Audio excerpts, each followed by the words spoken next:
세라믹은 단단하잖아요. 잘 잡아주고 그러면 얘가 못 들어가요. 오죽하면 군사 2급 비밀, 2급이 얼마나 높습니까? 3급도 아니고 2급이에요, 이거. 장갑은 뭐 아시다시피 장착된 갑옷, 갑옷을 장착하는 거니까 뭐 때문에 장착하겠습니까? 사람의 생명을 보호하고 자기 기능을 다하려면 주요 부품도 중요하기 때문에 주요 부품, 사람 생명, 요걸 딱 방어함으로써 전체가 제 기능을 할 수 있어야죠. 여러 장갑도 이제 여러 형태가 있는데 우리가 지금 하는 이 수동 장갑 계열은 최후의 보류예요. 확률이 제일 높기 때문에 모든 케이스 다 막을 수 있거든요. 스페셜 아머 패키지라 그래가지고 셉이라고 부릅니다. 그렇게 이제 명명이 됐어요. 그 당시에 처음으로. 그때 이제 88 전차를 개발하면서 그렇게 됐던 거죠. 네. 예, K2 전차는 K1 전차를 언급하지 않고는 설명할 수가 없어요. 왜냐하면 우리나라 최초로 개발한 게 아까 말한 88 전차. 그게 이제 나중에 제식명이 K1 전차가 되긴 됐지만 K1 전차는 아시다시피 장갑은 미국에서 그냥 갖다 주고 자기가 설계해서 개발했어요. 물론 M1 전차를 베이스로 개발했죠. 우리나라에 때 설계도를 줬어. 이렇게 생산해. 그런데 장갑은 우리가 직접 만들어 줄게. 왜냐? 보안이 세니까. K1 전차의 장갑은 미국 군사 2급 비밀이에요. K1, A1은 우리 전차이기 때문에 우리 장갑이 괜찮은데 아무도 안 줘요. 미국조차도 안 줘요. 그러니까 우리가 독자 개발을 할 수밖에 없는 거예요. 그럼 여기 이제 개발되고 나니까 자신감이 붙잖아요. 그럼 K2는 물론 뭐 방어력이 한 2배 정도 되기 때문에 쉽지는 않지만 그래도 한번 경험이 있으니까 훨씬 쉽더라고요. K1에 비해서는. 그러니까 일치월장 하듯이 쫙 진행해서 이제 개발하게 된 거죠. 독자 개발은 기술을 안 주니까 한 거예요. 우리가 이제 처음 고민할 때 방탄재료를 뭘 써야지? 이 고민을 하면서 이제 그 외국계에서 생산되는 세라믹을 다 이렇게 다 수집했어요. 이산화탄소 규소가 들어간 소재가 참 좋구나. 이걸 발견했어요. 그래서 이제 수정 같은 게 그런 형태예요. 수정은 좀 좋긴 한데 크게 만들어야 되니까 취약점이 많았어요. 그래서 지질연구소의 보고서를 중심으로 우리가 자연석을 다 스타디를 해봤어요. 주로 이제 아까 말한 이산화탄소 규소가 많이 들어갈수록 좋아요. 그걸 쓸까 했는데 크게도 만들 수 있고 좋은데 자연에서 형성되다 보니까 품질이 들쑥날쑥한 거예요. 그래서 생각했던 게 이게 도자기예요. 도자기가 이게하고 똑같거든요. 그 도자기 회사에 가서 이제 우리가 이제 여러 원료를 받아보고 이렇게 보니까 SiO2 함량이 좀 적절한 게 있더라고요. 요 베이스로 해서 몇 가지 스타디를 해봐. 이래가지고 테스트를 오래 거쳐서 이제 완료 하나 했죠. 그런 소재가 하나 있고요. 탄종은 2가지거든요, 크게. 승인 자객탄이란 그 탄이 하나 있고, 그 다음에 운동 에너지 탄이란 한 2종류가 있는데 둘 다 막아야 되니까, 이게 승인 자객탄은 SiO2 계열이 이렇게 좋아요. 그런데 또 이거는 K탄에 별로 그렇게 힘을 못 써요.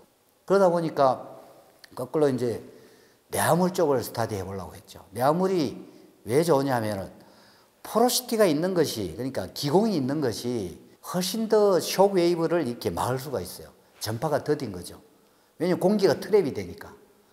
그런데 그 내화물은 너무 많아요, 사실 기공이. 방탄재료 관련해서 줄여야 된다. 그래서 많이 줄였어. 그리고 골고루 분포시켜서 작은 게 많이 분포된 게 좋거든요. 큰 게 하나 있는 것보다는. 그런 식으로 해서 완료를 했어요.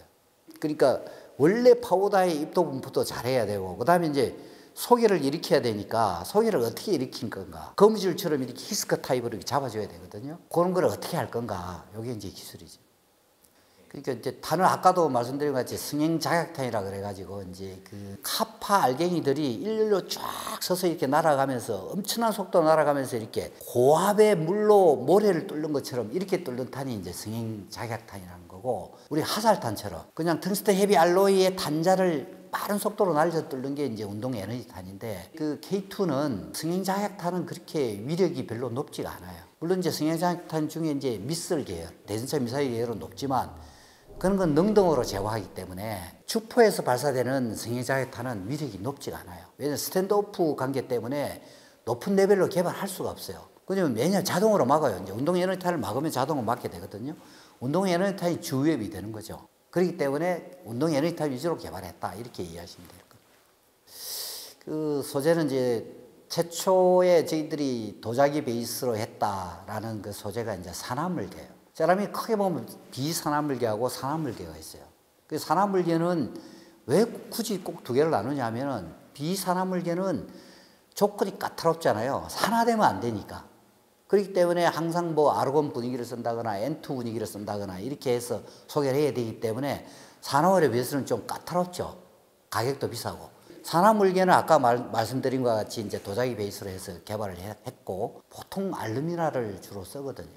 근데 우리는 완전히 알루미나가 아닌 새로운 형태예요. 그 나머지 소재들은 이제 백업으로 쓰는 거라 여러 가지를 생각하고 있어요. 금속계 중에 뭐 철강계, 알루미늄계, 뭐 타이타늄계 이런 것도 생각하고 있고 복합 재료로도 여러 가지. 그래서 이제 그런 것들은 이제 일일이 이제 말씀드리기 좀 어렵고 그런 계열들을 다 스타디하고 있다 이렇게 이해하시면 되고 그런 계열이 아마 뭐 유무인 복합 체계라고 불릴지 케이스로 불릴지 모르지만 그쪽에 들어갈 가능성이 높다 이렇게 보시면 될 겁니다. 예, 이거는 뭐 보안상 많은 부분을 노출시키긴 좀 힘들고요. 이 장갑은 위협이 무엇이 있을 것이냐 이걸 상정해야 됩니다. 그리고 그 위협을 어떻게 막을 것이냐 이렇게 되는 거거든요. 비대칭적인 부분이지만 드론이 제일 이제 핵심 과제인데 드론은 또 막는 방법이 여러 가지가 있어요. 꼭 장갑만 아니어도 하고 뭐 드론이 예를 들어서 공격에 온다면 우리는 아무래도 비활성 장갑, 활성 장갑은 좀 리스크가 있으니까 이쪽으로 막아야 될 것이다 이렇게 보고 있고요.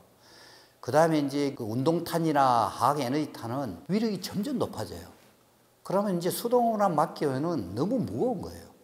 그러니까 능동이 1차 제압을 해줘야 돼요. 뭐 예를 들어서 운동탄이나 50% 제압을 해주면 50% 나머지를 우리 수동이 담당하는 형태로 이렇게 가야 되고 화학 에너지 탄도 마찬가지. 능동이 먼저 잡아주면 나머지 부분을 이렇게 처리하는 거예요. 그러면 이제 잔존 위협의 특성을 보면 그냥 정상적인 탄하고는 좀 달라요. 그러니까 막는 것도 조금 달라져야 된다. 아무런 능동에 간섭 없이 들어온 탄을 막는 거하고는 조금 다른 형태로 막으려고 생각하고 있어요. 앞에 그냥 날라 들어온 탄에 비해서는 약간 인성이 좋은 쪽으로, 왜냐하면 파괴 면적이 클 것 같으니까 그런 쪽으로 지금 생각을 하고 있어요. 소프트킬 하고 난 다음에 하드킬 하고 난 다음에 수동이 이제 최후의 보루로 이렇게 막아야 된다 이런 얘기죠. 제일 자부심 느낀 거는 참 어쨌든 트르키에 수출 알타이 전차 개발 때는 독일 전차군단이라는 독일을 제압했을 때 기뻤죠. 그 뭐 자부심이잖아요. 인정. 다들 그러더라고요. 야, 쉽게 안 될 거다. 그런데 우리는 기간 내 그냥 한 큐에 해결했어요. 물론 뭐 K2 베이스로 했긴 했지만 그래도 어느 정도 이게 리스크는 있는 거거든요. 그런데 그때 기분이 너무 좋죠. 이제 K3까지 이제 하게 되면 체계를 K1, A1 했죠. K2 했죠. 트르키에 했죠. 그 다음에 K3까지는 4개의 체계를 완성하는 그런 행운하는 잘 없을 거예요. 요거 K3 완료하는 게 제 이제 마지막 남은 목표죠. 요걸 이제 할 때까지는 건강을 잘 유지해서 잘 개발하고 싶어요. 마지막으로 제가 한번 구원 하나 외치고 끝내도록 하겠습니다. 최강 우리나라 장갑 화이팅!